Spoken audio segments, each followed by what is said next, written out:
Whew. Hi guys, welcome again to another episode of Door Gym. So matagal nga tayong natigil sa pag-workout natin, or at least 1 week tayong natigil. At ngayon nga, itutuloy natin yung workout natin. So yung mga gagawin nga natin ngayon is mag-whole body workout tayo. Pero dahil matagal din tayo natigil, maghihinay-hinay muna tayo or bababaan natin yung mga weights muna. Para bukas hindi gaano masakit yung katawan natin. Dahil nga may pasok din tayo. At ngayon nga ito, nagwa-warm up na din ako. So nakapag-jumping jacks na rin ako ng konti kanina, mga konting stretching bago magsimula.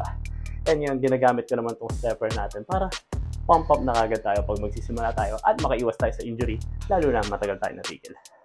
Let's go! First workout nga na ginawa natin is nag-deadlift tayo.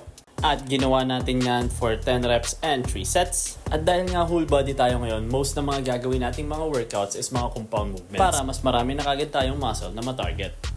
Next workout naman na ginawa natin is nag-squats naman tayo. So ginawa din nga natin yan for 10 reps and 3 sets. So dito nga rin sa squats is nagmagaan nga din muna tayo. Syempre para hindi rin mabigla yung katawan natin at makaiwas din tayo sa mga injury.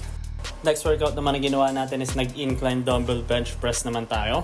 At ginawa naman natin yan for 10 reps and 3 sets. Napakasolid nga na workout yan guys para sa chest natin. Next workout naman na ginawa natin is para naman to sa shoulder. So nag-Arnold press nga tayo dyan at ginawa din natin yan for 10 reps and 3 sets. After nga natin mag-Arnold press nag-pull ups din naman tayo.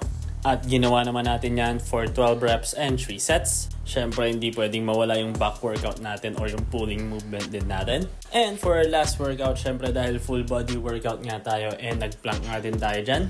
At ginawa naman natin yan for 1 minute and 30 seconds for 3 sets. So goods na workout nga yan para sa core natin guys. At hindi lang yun, na-workout din ito yung upper body natin. Okay. Okay, so tapos na nga yung mga workout natin for today. So bukas naman, magka-cardio muna tayo. Dahil nga whole body tayo ngayon, dapat may isang araw tayong pahinga bago natin simulan yung upper body split natin for this week. At syempre, kung kailangan nyo pa rin ng mga home gym equipments para sa mga home gym nyo, mga ginagamit ko dito sa bahay, ito, mga dumbbells, yoga mat, mga pull-up bar, check nyo lang yung TikTok shop ko. Or kung yung mga workout ko naman, or yung mga workout na ginawa ko dati, or nung beginner pa lang ako, mga dumbbell workout, mga weight loss, or mga muscle gain workout, check nyo lang yung bio ko. Follow for more. Bye-bye!